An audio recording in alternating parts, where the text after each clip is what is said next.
যাওয়া যে আশ্ৰয়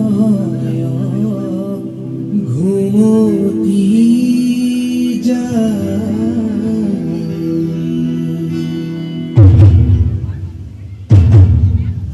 দ্বাদশ আলোচনী আমি উন্মোচন কৰিছোঁ। এই অনুষ্ঠানটোৰ আজিৰ যিখন আলোচনী মনেতি কণমানিহঁতৰ মনৰ কথাৰে, এই আলোচনীখন উন্মোচন কৰিলে আমাৰ 12 নং লখিমপুৰ লোকসভা সমষ্টিৰ সাংসদ প্ৰধান বৰুৱা ছাৰে, আৰু তেওঁৰ উপস্থিতিত আমি খুব নথৈ আনন্দিত হৈছোঁ। আৰু ইয়াৰ লগতে আমাৰ এখন প্ৰাচীৰ পত্ৰিকা উন্মোচনো আছে, আৰু সেইখনৰ নাম হৈছে উদ্দীপন। সেইখনো খুব সোনকালে উন্মোচন হ'ব।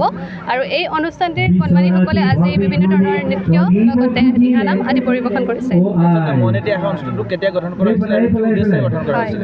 মনেতি আখৰা অনুষ্ঠানটি গঠন কৰা হৈছিল 2 নৱেম্বৰ 2017 চনত। এই দলটিৰ মূল উদ্দেশ্যই আছিল এই কণমানিসকলৰ যিসমূহ লুকাই থকা প্ৰতিভা আছে, এই প্ৰতিভাসমূহক এখন মঞ্চ দিয়াৰ উদ্দেশ্যে এই দলটি গঠন কৰা হৈছিল।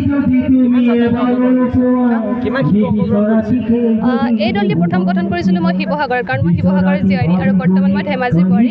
তাত মই 8টা বছৰ এই অনুষ্ঠানটো চলাইছোঁ। 5টা কণমানিৰে গঠন কৰা দলটি 110টা কণমানি হৈছিল শিৱসাগৰত, আৰু বৰ্তমান ধেমাজিত 3 মাহ হৈছে গঠন কৰা, আৰু এই দলটিত বৰ্তমান 31টা কণমানি আছে।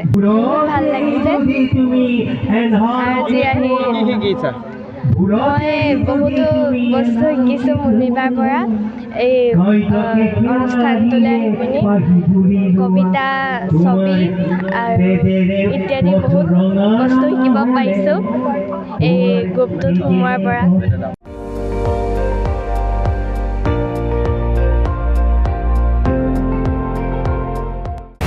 আপুনি চাই আছে ND24, সৰ্বশ্ৰেষ্ঠ নহয় সৰ্বোত্তমৰ দৌৰ।